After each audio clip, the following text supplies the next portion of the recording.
할렐루야! 만왕의 왕 되신 우리 주 예수 그리스도를 높여 찬양합니다. 질서 안에 우리가 거할 때 하나님의 복을 누리는 것입니다. 오늘 예레미야 말씀 붙잡고 오늘 이 아침도 믿음으로 승리합시다.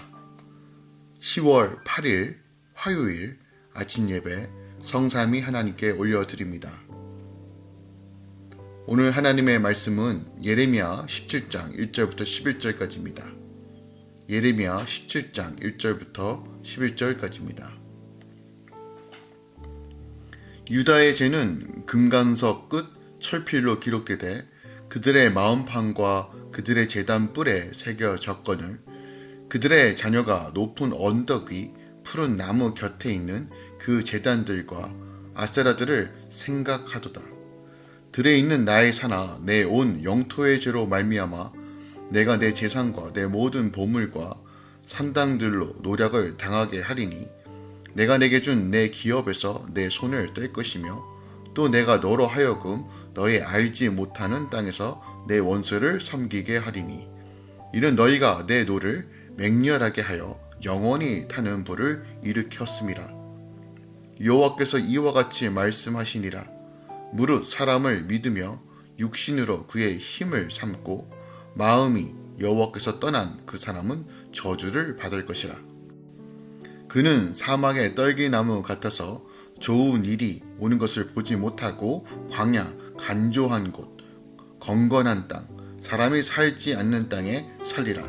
그러나 무릇 여호와를 의지하며 여호와를 의뢰하는 그 사람은 복을 받을 것이라. 그는 물가에 심어진 나무가 그 뿌리를 강변에 뻗치고 더위가 올지라도 두려워하지 아니하며 그 잎이 청청하며 가무는 해에도 걱정이 없고 결실이 그치지 아니함 같으리라. 만물보다 거짓되고 힘이 부패한 것은 마음이라. 누가 능히 이를 알리오마는 나 여호와는 심장을 살피며 폐부를 시험하고 각각 그의 행위와 그의 행실대로 부응하나니 불의로 치부하는 자는 자고새가 낳지 아니한 알을 품은 같아서 그의 중년에 그것이 떠나겠고 마침내 어리석은 자가 되리라. 아멘. 하나님의 말씀입니다. 유다 백성의 마음에 각인된 우상 숭배의 죄를 하나님이 징벌하겠다고 말씀하시죠. 여호와 하나님을 떠나는 사람은 저주를 받을 것이지만 하나님을 의지하는 사람은 복을 받을 것이라고 말합니다. 이것은 토라를 기반으로 한 하나님께서 말씀하신 질서입니다. 그러니까 주 안에 거하는 것과 주님을 떠나는 것, 그것이 우리 인생의 모든 것들을 결정한다는 걸 다시 한번 확인시켜 줍니다. 또한 하나님의 마음을 살피시기에 사람이 행한 대로 갚는다고 말씀하십니다. 여기서의 행함은 내 욕심과 의로 행할 것인가 아니면 믿음으로 행할 것인가에 대한 이야기입니다. 이것은 우리가 계시록 말씀을 통해서도 우리가 확인한 바 있죠. 자, 오늘 본문 말씀을 통해서 우리에게 주시는 메시지가 무엇이 있을까요? 특별하게 1절에 금강석 끝 철필이라고 되어 있습니다. 돌이나 철판에 새기도록 다이아몬드 같은 단단한 재료로 만든 철필을 의미하죠. 이것으로 우리를 새긴다라고 말하고 있어요. 1절부터 4절에서는 안에서 밖으로 나가 겪어야 할 이 외부 대적에 의해서 당할 수치와 어려움을 예언하고 있는 내용을 담고 있습니다. 하나님의 백성, 그들의 조상 대대로부터 내려왔던 그 뿌리 깊은 우상 숭배의 제약으로 인하여 하나님의 맹렬한 진도가 임하게 되었고, 또 그로 말미암아 대적들에 의해 자신들의 모든 소유를 다 약탈당하고 기업을 빼앗긴 후에 그들이 알지 못하는 땅에서 그들의 원수를 섬기게 된다라고 예언하십니다. 이 예언은 바벨론에 의해서 유다가 멸망과 그들이 70년 동안 바벨론 포로 생활을 통해 성취된다는 것을 우리는 성경을 통해 알 수 있죠. 오늘 본문을 통해 하나님을 배반하고 등지는 것이 얼마나 어리석고 그 심각한 상황인지를 다시 한번 확인시켜 줍니다. 우리가 인지하지도 못한 채 하나님을 배반하고 등지는 경우들이 무엇인지를 예레미야 선지자를 통해서 우리가 확인할 수 있다는 거예요. 예레미야는 분명하게 말하고 있는 것 중에 하나가 하나님을 배반하는 일은 온 우주와 역사의 절대 주권자이신, 그러니까 모든 복의 근원이신 하나님을 배반하는 행위이며, 이 배반의 결과는 창담하고 혹독한 재난과 또한 심판이 있다는 것을 밝히 말하고 있어요. 5절부터 8절까지는 이제 여호와 안에서 이루어지는 복과 그리고 화해의 원칙을 말합니다. 하나님은 이 원칙을 처음부터 지속적으로 동일하게 말씀하세요. 하나님 안에 하나님을 의지할 때 복이 있고, 하나님을 떠나면 저주가 있다는 것이에요. 저주가 무엇입니까? 복의 상실 상태가 저주라는 거예요. 어둠은 빛이 없는 상태가 아니라 빛의 부재, 빛이 적었을 때 어둠이 임하는 것처럼 하나님을 떠나면 떠날수록 우리는 복을 상실할 수밖에 없다. 이것을 저주라고 성경은 표현하는 것입니다. 이제 9절부터 11절까지는 여호와의 마음의 행실에 대하여 보응 원칙에 대하여 말씀하고 계세요. 그러니까 하나님께서는 사람의 마음을 살피시는 분으로 각각 행위대로 보응하신다는 것이에요. 그러니까 겉으로 하나님을 속일 수 없다는 것이에요. 그러니까 유다 백성들의 위선에 대한 경고이죠. 하나님께서는 사람이 인정하든 인정하지 않든 간에 온 우주의 절대 주권자이십니다. 따라서 하나님은 모든 것들을 감찰하시기에 사람의 태도에 따라 복과 화가 결정된다는 거예요. 그러면 우리가 하나님을 의뢰하고 그 말씀에 순복하는 삶, 그 진정성 있게 자원하는 마음으로 하나님을 섬기는가 섬기지 않는가는 하나님께서 너무 명확하게 우리에게 보신다는 것입니다. 그래서 하나님은 겉으로만 사람을 판단하는 것이 아니에요. 마음의 중심을 보시기에 우리가 늘 거룩한 영 가운데 주를 바라보는 것들을 훈련하고 또 성령의 인도하심 따라 나아가야 한다는 것이죠.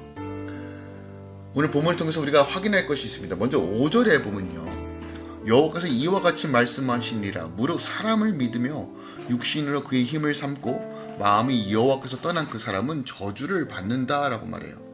하나님을 의지하는 것, 하나님을 의뢰하는 것, 그렇지 않으면 우리는 복이 아니라 화가 당한다는 명확한 기준을 제시합니다. 그러니까 사람을 의지하거나 육신으로 그 힘을 삼는 자는 하나님의 복이 상실되기 때문에 저주를 받고, 하나님을 의지하는 자는 복을 받는다고 다시 한번 말합니다. 이것은 레위기 26장과 신명기 28장, 즉 레위기 26장과 신명기 28장은 율법의 결론이 기록되어 있어요.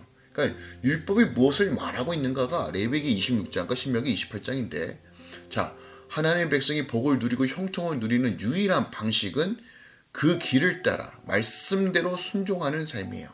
예수께서 나는 길이요 진리요 생명이라고 말씀하셨어요. 그러니까 예수께서 만들어 놓은 그 터 위에 우리가 걸어가면 되는 것입니다. 그러니까 주님을 사랑하는 방식, 주님과 동행하는 방식이 복을 누릴 수 있는 정확한 영적 원리라고 예레미야가 다시 한번 우리에게 확인시켜 주는 거예요. 하지만 유다 백성들은 하나님을 버리고 애굽을 의지했습니다. 그 결과 무엇입니까? 바로 바벨론의 포로로 잡혀가게 됐죠. 자, 이 말씀을 통해서 우리가 알 수 있는 것은 인간이란 존재는 반드시 무언가 혹은 누구를 의지할 수밖에 없는데, 누구를 의지하냐에 따라서 내 미래가 결정된다는 거예요. 유물론적 사상으로는 눈에 보이는 것, 돈, 학벌, 명예, 사람, 이런 것들에게 치우칠 수밖에 없어요.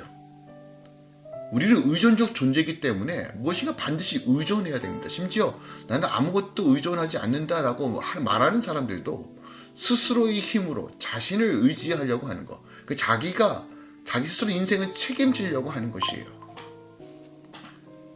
그러나 성경은 명확히 말합니다. 우리 자체가 의존적 존재, 즉 누군가를 의지하고 믿음으로 바라봐야 되는 인생으로 하나님께서 창조하셨다는 것이에요.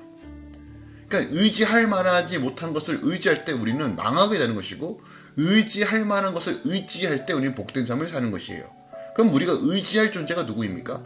하나님이다라고 성경은 명확하게 말합니다.